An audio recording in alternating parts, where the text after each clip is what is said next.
Hello guys and welcome to Skynomics academy. My name is Sunil Kumar Yadav और आज से हम लोग एसएसटी जो सोशल साइंस है उसको स्टार्ट करेंगे क्लास 10th के लिए। तो बहुत शानदार तरीके से आप लोगों को नोट्स मिलने वाला है, ठीक है, और बहुत शानदार तरीके से यहाँ पर आप लोग जानकारी लेंगे 2025 और 26 के लिए मोस्ट इंपॉर्टेंट चैप्टर में से एक। तो सबसे पहले स्टार्ट करेंगे हम लोग हिस्ट्री से। हिस्ट्री के बाद हम लोग आएंगे पॉलिटिकल साइंस, उसके बाद इकोनॉमिक्स, फिर ज्योग्राफी, है कि नहीं? क्योंकि जो है आप लोगों का 4 पार्ट एसएसटी में आता है। क्लियर? 4 पार्ट कौन कौन से आते हैं भाई? एक आता है आपका हिस्ट्री, एक आता है आपका सिविक्स जिसको पॉलिटिकल साइंस भी बोलते हैं, और एक आता है आपका ज्योग्राफी, और जो चौथा है वो आपका इकोनॉमिक्स, ठीक है। तो इन चारों को हम लोग बहुत ही शानदार तरीके से डिस्कस करेंगे। तो आज का जो मेन टॉपिक है हमारा, या जो आज हम लोग शुरू करने वाले हैं, वो हम लोग शुरू करने वाले हैं the rise of nationalism in Europe. कि यूरोप में किस तरीके से जो नेशनलिज्म है या फिर देशभक्ति का जो भावना है वो जगह, उसी उसके बाद जो होगा वो हम लोग नेशनलिज्म इन इंडिया पढ़ेंगे कि हमारे देश में किस तरीके से हुआ, है कि नहीं? तो हम लोग एक तरीके से यूरोप से स्टार्ट करते हैं क्योंकि उसका लिंक जो है बहुत ज्यादा हम लोगों के नेशनलिज्म इन इंडिया से देखने को मिलता है। क्यों? क्योंकि भाई देखो, जैसे कि जो यूरोप के ही पार्ट थे भाई ब्रिटेन, और जिनका जो शासन है हमारे ऊपर रहा है करीबन करीबन 200-250 सालों तक, है कि नहीं? 1600 से आए थे भाई और 1947 में वो छोड़कर हमारे देश से गए थे। तो वहां पर हम लोग नेशनलिज्म इन इंडिया में पढ़ेंगे। लेकिन आज जो होगा वो हम लोग हिस्ट्री का, मतलब history the India and the contemporary world जो 2 है, उसमें हम लोग आज पहला चैप्टर को पढ़ेंगे the rise of nationalism in Europe, और इसका पहला पार्ट होगा। तो आप लोग शानदार तरीके से समझिएगा बेसिक कॉन्सेप्ट्स को, और साथ ही साथ नोट्स भी बनाते चलना है आप लोगों को, ठीक है। तो आखिरकार हम लोग इस चैप्टर में क्या क्या पढ़ेंगे, आपके सिलेबस में क्या क्या है, वो हम लोग फटाफट डिस्कस कर लेते हैं, ठीक है। तो देखिए, सबसे पहले अगर देखा जाए तो फ्रेडरिक सोरियो का विजन ऑफ द वर्ल्ड, यहाँ पर एक पेंटिंग के बारे में बात किया गया है, ठीक है। इसकी पेंटिंग को हम लोग डिस्क्राइब करेंगे अभी, ठीक है। फ्रेडरिक सोरियो का पेंटिंग, ठीक है। दूसरा, उसके बाद फ्रेंच रेवोल्यूशन, जो हमारे देश में फ्रेंच, या फिर हमारे देश बोल रहा हूँ, ये यूरोप में फ्रेंच रेवोल्यूशन जो आया था वो कब आया था भाई? तो वो आप लोगों को देखने को मिलेगा कब आया था, 1789 में, ठीक है। तो 1789 में फ्रेंच रेवोल्यूशन आया था, वो भी हम लोग देखेंगे। फिर 1789 में जैसे ही फ्रेंच रेवोल्यूशन आया, उसके बाद 1799 में नेपोलियन बोनापार्ट आ गया था। मतलब थोड़ा बहुत एक तरीके से जो फ्रेंच लोग थे उन्होंने थोड़ा बहुत जो है आजादी महसूस करी। उसके बाद तुरंत जो है वो एक दूसरा जो राजा, जैसा ही मान लो आप लोग, नेपोलियन जो बोनापार्ट है, ठीक है, नेपोलियन बोनापार्ट जो है वो आ गया था, ठीक है, बोनापार्ट, ठीक है, नेपोलियन बोनापार्ट। उसके बाद 1804 में जो है वो एक नेपोलिक कोड या फिर नेपोलिक कोड, क्या बोलते हैं भाई, नेपोलिक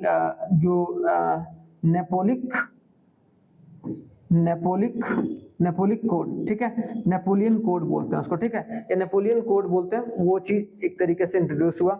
उसके बाद उसी वक्त जो है नेपोलियन बोनापार्ट को बोला जाता था हार्बिंगर ऑफ लिबर्टी। क्या बोला जाता था भाई? Harbinger of liberty. कि हमारे देश या फिर हमारे जो पूरे प्रांत है, जैसे कि पूरे यूरोप को जो आजाद दिला या फिर आजादी दिलाएगा, खास करके फ्रेंच, क्योंकि वो फ्रेंच के ऊपर रूल कर रहे थे, और फ्रेंच उस वक्त जो है, या फिर फ्रांस जो है उस वक्त बहुत ताकतवर देश में से एक था, ठीक है, उसके पास। तो उसको हार्बिंगर ऑफ लिबर्टी भी बोला गया कि हमारे देश को अगर आजादी या फिर फ्रीडम दिला सकता है तो वो कौन है? नेपोलियन जो बोनापार्ट। और जो नेपोलिक कोड जो है वो भी इंट्रोड्यूस किया गया, ठीक है, 1804 में। उसको हम लोग आगे अगर देखेंगे, बस यहाँ पर ये चीज थोड़ा बहुत पता होना चाहिए। Making of nationalism in Europe, की यूरोप में देशभक्ति की भावना कैसे जगी, है कि नहीं? क्योंकि और खास करके वो जो रेवोल्यूशन का एज था वो कब था? 1830 से 1848। अब देख रहे हो यहाँ पर 1830 से लेकर 1848, क्लियर। उसके बाद making of Germany in Italy, फिर जर्मनी और जो इटली है वो आजाद कैसे हुआ उसको भी देखेंगे। विजुअलाइजिंग ऑफ नेशंस, ठीक है। उसके बाद जो नेशनलिज्म एंड इंपीरियलिज्म का जो भावना है वो कैसे जगा, ठीक है। तो इन सब सारे टॉपिक को हम लोग डिस्कस करेंगे, लेकिन आज जो होगा वो लोग देखते हैं, जहां तक भी हो पाएगा उसको करने की कोशिश करेंगे, ठीक है। तो चलिए, बहुत ही शानदार तरीके से आप लोग इसको देखकर चलना है, क्लियर। अब आगे देखा जाए, सबसे पहला जो हमारा ये है पेंटिंग, जो किसके द्वारा बनाया गया? 1848 में। बहुत फेमस पेंटिंग था। किसके द्वारा बनाया गया था भाई? आपको देखने को मिलेगा एक फ्रेंच आर्टिस्ट के द्वारा। किसके द्वारा भाई? फ्रेंच आर्टिस्ट जिसका नाम था जो फ्रेडरिक सोरियो, ठीक है, 1848 में, जिसमें इन्होंने एक विजन मतलब पेंटिंग के थ्रू, देखो भाई पेंटिंग क्या होता है, पेंटिंग एक तरीके से बहुत सारी चीजों के बारे में आपको बतलाती है, तो वही चीज है कि यहाँ पर इस पेंटिंग के थ्रू बहुत सारी चीजों के बारे में यहाँ पर बात करने की कोशिश की गई है। तो यहाँ पे बोला created a series of prints depicting the vision of the world compose of democratic and social Republic. इन्होंने एक चीज दर्शाया कि भाई इस पेंटिंग के थ्रू कि भाई एक देश डेमोक्रेटिक देश कैसे दिखेगा, ठीक है, डेमोक्रेटिक और एक तरीके से एंड सोशल रिपब्लिक, ठीक है, और सोशल रिपब्लिक किस तरीके से दिखेगा। सिंपल सी बात, इसका मतलब ये है कि लोगों को फ्रीडम कैसे मिलेगा, लोगों को लिबर्टी कैसे। तो आपको जैसे ये पेंटिंग पता है ये क्या है भाई, स्टैच्यू ऑफ लिबर्टी है, ये क्या है भाई, statue of liberty, statue of liberty है, ठीक है, स्टैच्यू ऑफ लिबर्टी। और इसके इनके जो आप देखो यहाँ पर राइट हैंड, इधर लेफ्ट हैंड है इधर, तो लेफ्ट हैंड पर जो है वो आपको यहाँ पर देखने को मिलेगा टॉर्च है, क्या है भाई, टॉर्च, जो क्या दर्शा रहा है, इनलाइटमेंट को, क्या, इनलाइटमेंट को, इनलाइटमेंट को दर्शा रहा है, ठीक है, कि भाई किस तरीके से आप लोग जो है अब अंधेरे से उजाले की तरफ जा रहे हो, क्लियर। और जो यहाँ पर इनके पास ये जो बैग जैसा कुछ दिख रहा है वो आपको देखने को मिलेगा मेंस राइट, कि हम लोगों को किस तरीके से राइट्स मिल रहे हैं, हम लोगों को एक अपना अधिकार मिल रहा है। जैसे देखा जाए तो फ्रेंच रेवोल्यूशन में जो, या फिर बोला जाए फ्रांस में पहले मोनार्की था, मोनार्की का मतलब राजा रजवाड़े जो है वो पूरा देश को एक तरीके से चलाता था। लेकिन उसके बाद 1848 में इस पेंटिंग में कि यहाँ पर ये मोनार्क को हराकर, देखो ये मोनार्क को हराकर ये लिबर्टी की तरफ चल रहे हैं, मतलब कहां पर आ रहे हैं, लिबर्टी की तरफ। और ये देखने को मिल रहा है, ये सब क्या है, ये सब है जो क्राउन्स के मलबे हैं, मतलब क्या कि ये क्राउन्स गार्बेज, ठीक है, इसको क्राउन्स गार्बेज ऐसे बोल सकते हो भाई, इसको क्या बोल, क्राउन्स गार्बेज, कि भाई लोग जो है वो मोनार्की को, या फिर जो मोनार्की सिस्टम था, मोनार्की का मतलब क्या हो गया भाई, मोनार्की का मतलब कि जो राजशाही था उसको खत्म करके लोग जो है अब आगे बढ़ रहे हैं, लोगों को अब एक फ्रीडम मिल रहा है, एक लिबर्टी मिल रहा है। और ये जो भगवान है, ये इनका मतलब जो जीसस क्राइस्ट है, जो कि गॉड है, गॉड इन सब सारी चीजों को देख रहे हैं। गॉड क्या कर रहे हैं, इन सब सारी चीजों को ऊपर से देख रहे हैं। तो ये कौन, गॉड डिपिक्ट कर रहे हैं। ये सब क्या है, जो मलबे है, कौन है, क्राउन्स गार्बेज, क्लियर। तो ये सब सारी चीजें देखो एक देश को एक जोड़ने का काम किया गया इनके द्वारा, इन पेंटिंग के थ्रू। अब वो किसके द्वारा विजन किया गया था भाई, फ्रेडरिक सोरियो के द्वारा, जो कि एक फ्रेंच आर्टिस्ट है, क्लियर। तो ये बात, the dream of world wide democratic and social republic, the pact between the nation, a print prepared by the Frederic Sorrieu in 1848। और 1848 में इसको जो है वो बिल्कुल अच्छे तरीके से तैयार किया गया था। तो इसको आप शानदार तरीके से देख लीजिए, बहुत ही इंपॉर्टेंट जो है आप लोगों को देखने को मिल रहा है, क्लियर। देखो यहाँ पर राजशाही को हरा के फिर ये ऐसे ऐसे करके लाइन होके ऐसे चलते चले जा रहे हैं लिबर्टी की तरफ, क्लियर। यहाँ पर समझ में आया, देखो प्रिंटिंग में भी आप इतनी चीजें जो है वो सीख सकते हैं, क्लियर। तो जो भी चीज है वो यहाँ पर बताया गया, क्लियर। आगे देखो, चलो भाई यहाँ तक हो गया। अब आगे अगर देखा जाए, अब डिटेल में पढ़ते हैं हम लोग एक एक करके, क्या बोला गया भाई। अब यहाँ पे बोला गया, first print shows the people from Europe and America of all ages, a social class matching in the procession and paying tribute to the statue of Liberty. और क्या इस पिक्चर में आपको देखने को मिल रहा है प्रिंट के थ्रू कि भाई स्टैच्यू ऑफ लिबर्टी को एक तरीके से क्या किया जा रहा है, सिंबलाइज किया जा रहा है। जो कि क्या सिंबलाइज कर रहा है, मतलब ट्रिब्यूट दिया जा रहा है स्टैच्यू ऑफ लिबर्टी को, किस लिए, और वो किस चीज को सिंबलाइज कर रहा है, फ्रीडम एंड इनलाइटमेंट, ठीक है, मतलब आजादी और एक खुशी का जो है वो सपना दिखाया जा रहा है उस प्रिंटिंग के through, clear. Liberty is portrait as a female figure. आप देखो यहाँ लिबर्टी, स्टैच्यू ऑफ लिबर्टी जो है एक फीमेल फिगर है, जो कि क्या बता रहा है, मदरहुड को दर्शा रहा है, ठीक है। तो Liberty is portrait as a female figure holding a torch of enlightenment, क्या भाई, enlightenment and a charter of a right. Charter of right मतलब जो मेंस राइट है, किसके लिए, the charter of the rights of a man, ठीक है, मतलब इंसान जो है वो किस तरीके से उनका जो अधिकार होगा वो चीज उनके बारे में बात किया गया। The scene include a shattered symbol of absolutistic institutions representing the overthrown of oppressive regime. Oppressive regime का मतलब कि उस पिक्चर के बारे में बता रहा है कि जो ऑपरेसिव रिगाइम है, जो मोनार्की है, उसको एक तरीके से खत्म किया गया और उनकी कचड़े को नीचे दिखाया गया, है कि नहीं। मतलब मोनार्की को खत्म करके ऑपरेसिव, जो हम लोगों को या फिर जो इंसानों को दबा के रख रहा था, उसको एक तरीके से समाप्त किया गया, क्लियर, यहाँ तक समझ में आ गया। Different nation are depicted through the flags, और फ्लैग्स में जिसे आप पीछे वाले फिगर में अगर आपने देखा होगा, फ्लैग्स भी डिफरेंट डिफरेंट नेशंस को दर्शाते हैं कि सारे नेशन जो है इकट्ठा हो रहे हैं यूरोप के, ठीक है। And a national costumes with a United States and a Switzerland leading the procession, ठीक है। और जो प्रोसेशन है उसको लीड कौन कर रहा है भाई, यूनाइटेड स्टेट एंड स्विट्जरलैंड, किसके साथ मिलकर, नेशनल कस्टम्स के साथ साथ सब आगे बढ़ रहे हैं। फिर आगे France, Germany, Australia and other nation followed reflecting the aspiration of nationhood and democracy in 1848। और 1848 में किसके और कौन कौन आ गया भाई साथ में, फ्रांस के साथ साथ, फ्रांस, जर्मनी, ऑस्ट्रेलिया, और उसके साथ साथ जो है वो आपको यूनाइटेड स्टेट्स वगैरह, स्विट्जरलैंड वगैरह साथ में आते हुए देखने को आपको मिलेंगे, ठीक है। तो ये बात थोड़ा सा इंपॉर्टेंट है जो कि समझ के चलना है, क्लियर।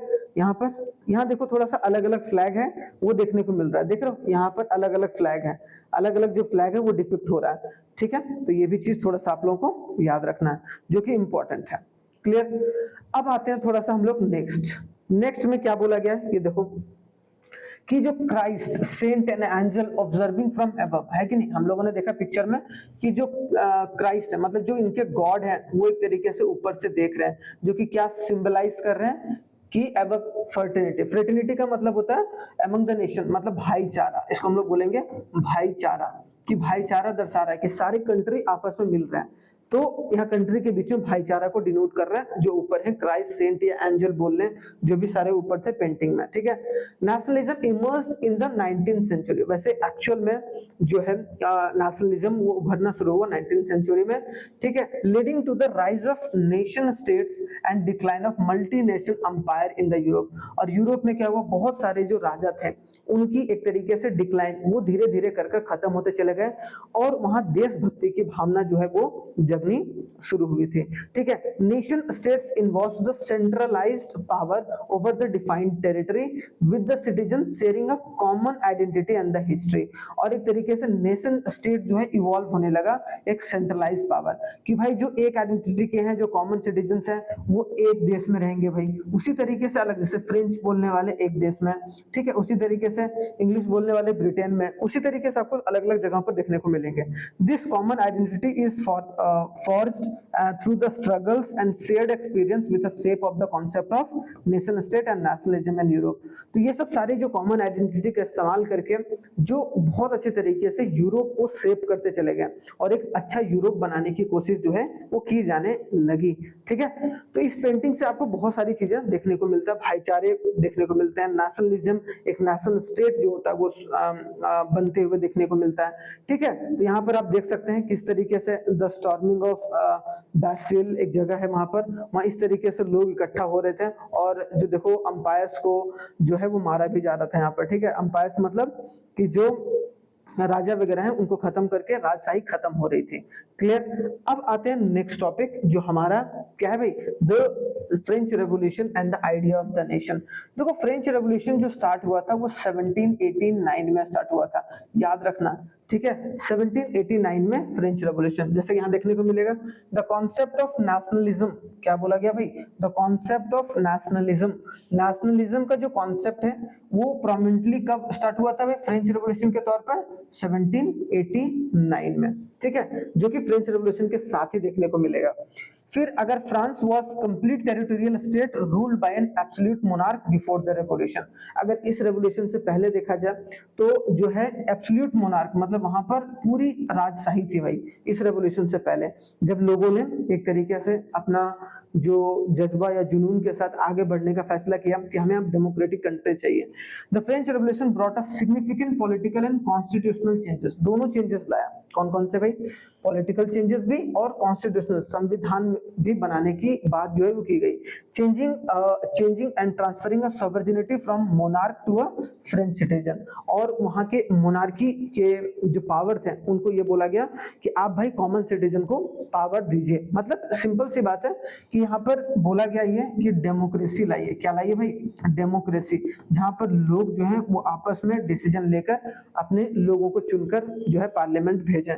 द रिवॉल्यूशन emphasized, जो emphasize मतलब जोर देना, जो फ्रेंच रेवोल्यूशन था वो किस पर जोर दिया, the people not the monarchy would form the nation and determine its fate, कि उसका जो भविष्य है वो कौन तय नहीं करेगा? मोनार्क, कि जो राजशाही है, ये जो राजा हैं वो तय नहीं करेंगे, हम लोग खुद ही अपने जो फ्यूचर है या फिर फेट है या किस्मत है वो तय करेंगे, आप तय करने वाले कोई नहीं होते हो, ठीक है। तो यही चीज हम लोग नेशनलिज्म इन इंडिया में भी पढ़ेंगे, ठीक है। यहाँ तक French Revolution implemented various measures to foster a shared identities among the French populace। इसका मतलब क्या बोला गया? जो फ्रेंच रेवोल्यूशन उसमें बहुत सारे इंप्लीमेंट किए गए कि एक कॉमन ग्रुप ऑफ द लोग सब साथ में आके लड़ने के बारे में, क्योंकि एक कॉमन ग्रुप आके अगर लड़ेगा तो एक बहुत जो ब्रदरहुड जो है वो निकल के आएगा और साथ में हम लोग आजाद होंगे, ठीक है। तो ये बात French revolution and idea of the nation में बात बोली गई,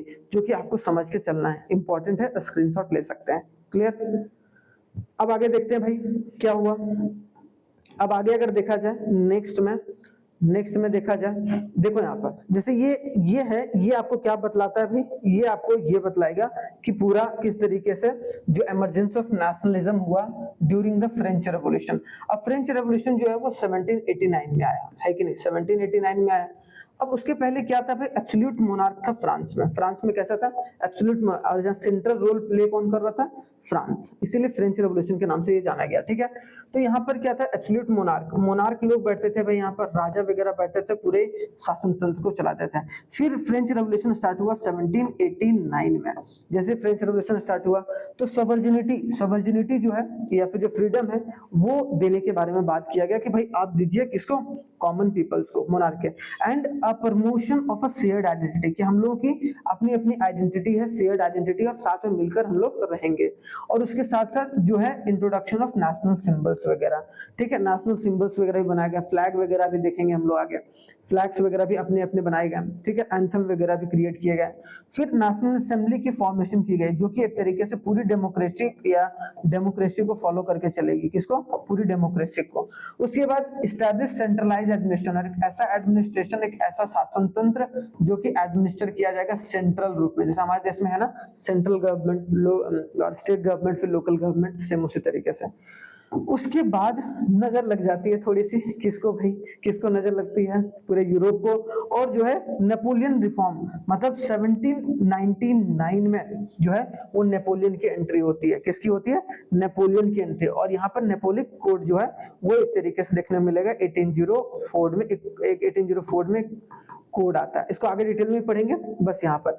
उसके बाद फिर से मशक्कत करना पड़ता है, फिर 1830 से 1848 तक, फिर उसके बाद थोड़ा सा चीजें सुधरती हैं। तो हम लोगों ने देखा ना, पहले हमने पेंटिंग देखे 1848 वाला पेंटिंग, फिर हमने ये देखा शुरुआत में फ्रेंच रेवोल्यूशन किस तरीके से हुआ भाई, चीजें किस तरीके से बढ़ी।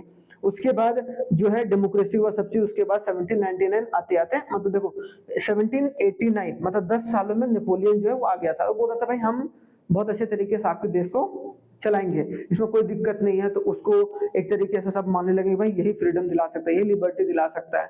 लेकिन बाद में चलकर वो अपने फायदे के लिए बहुत सारे जो है वो कानून वगैरह बनाने लगा। उसके बाद फिर हम लोग आगे चलकर देखेंगे 1830 में जो है वो दिक्कत परेशानी देखने को मिलता है उसे भी। और 1830 से 1848 में फ्रेंच रेवोल्यूशन और भी आगे बढ़ता है, ठीक है। तो आई होप सो यहाँ तक ये चीज कंप्लीट होगा, इसको देखना जरूरी है, इंपॉर्टेंट है। अब यहाँ पर क्या क्या बात किया गया? यहाँ पर ये बात किया गया, क्या बात किया गया भाई? यहाँ पर देखिए कि जब नोशन लाइक अ लैपेट, यहाँ पर क्या लैपेट्रे का मतलब फादरलैंड, कि हम लोग फादरलैंड के जैसा।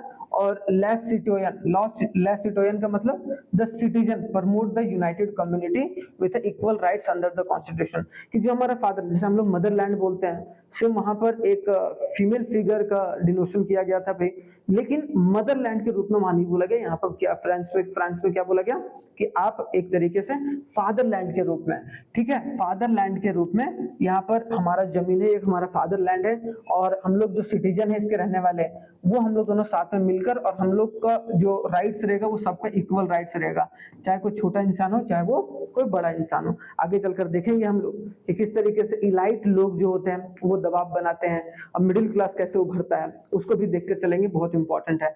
सिंबल्स ऑफ नेशनल यूनिटी की भी सिंबल्स आई और इंट्रोड्यूस हुआ, such as tricolour of a flag, ठीक है, रिप्लेसिंग द रॉयल स्टैंडर्ड, कि जो मोनार्की का जो रॉयल स्टैंडर्ड का जो फ्लैग था उसको हटाकर अब क्या एक नेशनल फ्लैग आया जिसमें 3 कलर का फ्लैग था, ठीक है। नेशनल फ्लैग जो है वो यूरोप में देखने को मिलेगा, ठीक है। तो जैसे कि अभी हमने बताया, फिर states general transform into a national assembly.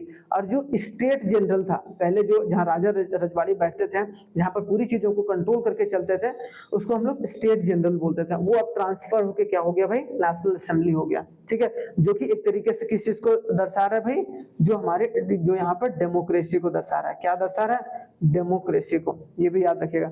New customs hymns वगैरह बनाए गए, ओथ वगैरह लिए गए, commemoration emphasis and national pride. मतलब एक तरीके से नेशनल एंथम जैसा या हाइम, अलग अलग देश भक्ति जो गीत है वो एक तरीके से इंट्रोड्यूस होने लगा, ठीक है। तो ये सब सारी चीजें। उसके बाद सेंट्रलाइज एडमिनिस्ट्रेशन वाज एस्टैब्लिश। और एक क्या किया गया भाई, सेंट्रलाइज एडमिनिस्ट्रेशन जो है वो एस्टैब्लिश किया गया विद अ यूनिफॉर्म लॉ, कि एक ही सबका, मतलब all have a equal right, all have a equal right, all have a equal rights, कि हर इक्वल राइट्स हो गए, करेंसी होंगे and the language across the Nations, कि यूनिफॉर्म लॉ होगा भाई, करेंसी होगा और लैंग्वेज होगा। वो एक तरीके से आपको सेंट्रलाइज जोड़ा गया। तो इससे क्या हुआ, एकता की भावना निकल के आई और यूनिटी जो है वो देखने को मिलती है आपको, ठीक है। यहाँ तक समझ में आ गया, यहाँ तक कोई चीज, कोई दिक्कत परेशानी नहीं है। अब यहाँ पर उसके बाद क्या हुआ, जैसे कि मैंने बताया कि जैसे ये सब सारी चीजें हुई, अभी मैंने फिगर में बताया था। उसके बाद क्या हुआ कि Napoleon extended a French influence, और 1799 में, ठीक है, नेपोलियन जो है वो एक्सटेंड कर लिए अपना फ्रेंच जो इन्फ्लुएंस, और वहां रिफॉर्म किया गया नेपोलिक कोड, ठीक है, जो कि क्या बोला कि भाई ये इक्वालिटी और एक प्रॉपर्टी राइट देगा सबको, मतलब सबको अपनी अपनी प्रॉपर्टी और एक इक्वालिटी राइट दिया जाएगा। तो यहाँ पर ये देखने को मिला अंडर द नेपोलियन, जो कि नेपोलिक कोड जो आया था, नेपोलिक कोड वो आया था 1804 में, ठीक है। ये ध्यान में जरूर रखिएगा, जो कि क्या प्रमोट कर रहा था भाई, equality and property right, clear. Under the Napoleon administrative reforms were implemented. बहुत सारे एडमिनिस्ट्रेटिव रिफॉर्म, मतलब किस तरीके से शासन तंत्र चलाया जाए उसके बारे में रिफॉर्म जो है वो देखने को मिलता है, क्लियर। उसके बाद अगर देखा जाए, simplifying a division and abolish a feudal system, और फ्यूडल सिस्टम को हटा दिया गया, ठीक है, ये भी याद रखिएगा। फ्रेंच जो रूल है रिसीव्ड अ मिक्स्ड रिएक्शन, उसको मिक्स्ड रिएक्शन मिला। क्यों भाई, conquered territory initially welcome but later met with resistance due to the increase in the taxation and lack of political freedom. अब क्या किया गया, नेपोलियन के द्वारा क्या किया गया, शुरुआत में तो भाई अलग अलग जो टेरिटरी है वो कॉन्कर्ड करके लोगों को वहां थोड़ा बहुत बांट रहा था, लेकिन कुछ देर के बाद, कुछ समय जब उसका पैर टिक गया वहां पर, उसके बाद उसने क्या करा, टैक्स बढ़ाना शुरू कर दिया, लोगों से टैक्स ज्यादा वसूलना शुरू कर दिया, टैक्सेस इंक्रीज कर दिया बहुत ज्यादा, जिसके वजह से जो है वो लोगों के बीच में गुस्सा फूटने लगा। उसके बाद एक पॉलिटिकल फ्रीडम, जो इक्वल राइट्स देने के बारे में बात हो रही थी, इक्वल राइट्स होगा, ठीक है, वोटिंग होगा, डेमोक्रेसी होगा, वो सब धीरे धीरे खत्म किया जाने लगा। तो जिसके वजह से लोगों के बीच में आक्रोश पैदा हो गया। अब आक्रोश पैदा हो गया, इसका मतलब क्या है कि वो लोग सोचने लगे कि भाई ये तो गड़बड़ कर रहा है, शुरुआत में तो ठीक था, अब ये गड़बड़ा रहा है, तो इसका मामला ठीक करना जरूरी है। उसके बाद लोगों ने फिर से एक तरीके से इसके खिलाफ हल्ला बोल दिया, ठीक है। तो ये भी बात थोड़ा सा याद रखना है, क्लियर। तो अगर देखा जाए तो डिक्लाइन यहाँ से शुरू होता है नेपोलियन का, क्लियर। तो यहाँ पर एक चीज आपको याद रखना बहुत जरूरी है। अब आते हैं the making of nationalism in Europe, कि यूरोप में नेशनलिज्म की भावना किस तरीके से और भी तंदुरुस्त हुआ, ठीक है। तो हम लोग यहाँ पर देखते हैं in the mid 18th century में अगर देखा जाए, ठीक है, तो Europe was not composed of nation state. 18th century में नेशन स्टेट के रूप में नहीं था, वी रिकॉग्नाइज देम टुडे, जैसे कि आज हम लोग रिकॉग्नाइज करते हैं, ठीक है। Regions like Germany, Italy and Switzerland were fragmented into a kingdoms, kingdom में था, ठीक है, उसको ड्यूचीज बोला जाता था या फिर कैंटन्स बोला जाता था, with their own rulers and territory. यहाँ पर अलग रूलर, यहाँ पर अलग रूलर, यहाँ पर अलग रूलर, है कि नहीं। तो ये भी चीज, eastern and the central Europe were under autocratic monarchy. देखो, जो ईस्टर्न यूरोप था और जो सेंट्रल यूरोप था वो किसके अंदर, ऑटोक्रेटिक मोनार्क के अंदर, जहां पर एक ही जो राजा है वो पूरे अच्छे तरीके से कंट्रोल करके रखा हुआ था, ठीक है। Where diverse peoples lived without shared identity और कल्चर, जहां पर लोग हैं वो शानदार तरीके से नहीं रह पाते थे क्योंकि इनका दबदबा बहुत ज्यादा था। फिर ठीक है, उसके बाद एक अंपायर का नाम याद रखिएगा, Habsburg empire, ruling over the Austrian Hungary, ठीक है। ऑस्ट्रियन हंगेरी पर जो है वो रूल कौन कर रहा था भाई, एक तरीके से हैब्सबर्ग एम्पायर, ठीक है। Was mosaic and varied regions and the peoples, and it encompass regions like a Tyrol, Austria and the Sudetenland, Bohemia, ठीक है, लोम्बार्डी, वेनेटिया, हंगरी, ठीक है, ग्लेशिया, ये सब सारे को encompass करके रखा हुआ था। तो जो कि एक तरीके से सब चीज बिखरा हुआ था, 18th सेंचुरी में सब चीज बिखरा हुआ था, नेशनलिज्म की भावना देखने को नहीं मिल रही थी। लेकिन जैसे जैसे थोड़ा सा इनके बारे में समझ में आए लोगों को, वो लोग क्या करने लगे, जैसे यहाँ पर अभी देखेंगे हम लोग, यहाँ peoples within the empire spoke different, जो भी पीपल्स थे विद इन द अंपायर, मान लो कि एक ही अंपायर में बहुत सारे लोग, वो अलग अलग डिफरेंट लैंग्वेज बोलते थे, belongs to the distinct ethnic groups, और अलग अलग ग्रुप के भी थे। जैसे कि यहाँ पर अगर देखा जाए तो यहाँ देखो ऑस्ट्रियन, हंगरी, सेंट्रल यूरोप इधर हो गया भाई, ठीक है, रोमानिया इधर हो गया, सर्बिया इधर हो गया, पोलैंड इधर हो गया, स्विट्जरलैंड इधर है, फ्रांस देखो इधर है। तो ये यूरोप पूरा देखो, यहाँ पर डेनमार्क देख रहे हो, ग्रेट ब्रिटेन देख रहे हो, स्कॉटलैंड देख रहे हो। तो ये सब सारे बिखरे पड़े थे अलग अलग, जैसे यहाँ पर ऑटोमन अंपायर था, ठीक है, तो ये भी चीज है, तो अलग अलग बिखरा हुआ था, ठीक है, रशिया, वो पूरा अंपायर कहाँ पर अगर देखा जाए यूरोप में। तो यहाँ पर देखो, the diversity with an empire hinders and the development of the sense of political unity, और जो अंपायर था वो हमेशा से मतलब कुछ ज्यादा बड़ा रिफॉर्म नहीं लाता था सोसाइटी के बीच में, और उसमें हमेशा परेशानी देखने को मिलता था। Various groups were loyal to the empire but did not share a common identity और कल्चर, बहुत सारे ग्रुप ऐसे थे जो कि लॉयल थे अंपायर के, और वो कॉमन आइडेंटिटी नहीं ला पाते थे, जो कि एक बहुत इंपॉर्टेंट था। Idea of nationalism and the nation state began to evolve due to the lack of shared identity among the diverse group, और बहुत सारे ग्रुप में जो अब बहुत सारे लोग अलग अलग एक तरीके से बोल रहे थे सारी चीजों के बारे में, ठीक है, तो वो एक शेयर्ड आइडेंटिटी, एक आइडेंटिटी नहीं था, ठीक है, तो उनमें वो लैक होने की वजह से जो है नेशनलिज्म जो है वो एक तरीके से धीरे धीरे शुरू हुआ कि भाई हम लोग साथ में क्यों नहीं, एक ही जमीन के हैं लेकिन अलग अलग चीजें बोल रहे हैं, अलग अलग लैंग्वेज बोल रहे हैं, तो उन लैंग्वेजेस को साथ में कैसे लाया जाए, ठीक है।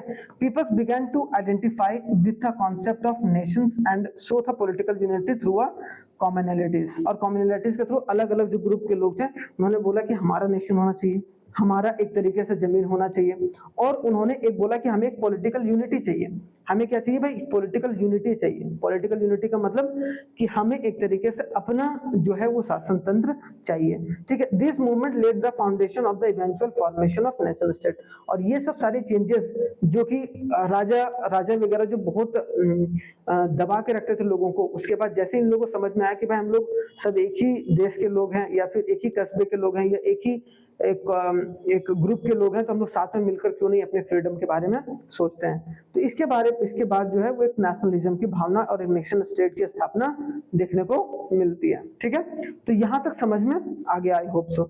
यहाँ तक हमने देख लिया था making of nationalism in Europe. अब हम लोग जो नेक्स्ट होगा वो हम लोग पार्ट 2 में इसके आगे पढ़ेंगे, तो यहाँ तक जरूर आप लोग थोड़ा सा रिवाइज कर लीजिएगा, उससे आपको पूरे नेशनलिज्म इन यूरोप, क्योंकि हमने शुरुआत में पढ़ा 1848 के बारे में, उसको हमने फ्रेंच रेवोल्यूशन स्टार्ट करा, कैसे कैसे करके वो 1804 हुआ, ठीक है।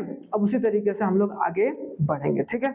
चलिए, थैंक यू वेरी मच, जय हिंद। मिलते हैं हम लोग नेक्स्ट वीडियो में बहुत ही शानदार तरीके से, जैसे कि बोला 1830 से 1848 तक, वो भी बहुत इंपॉर्टेंट होने वाला है, ठीक है, जब नेपोलियन छोड़कर जाता है, ठीक है, फ्रांस को, ठीक है। थैंक यू वेरी मच, जय हिंद।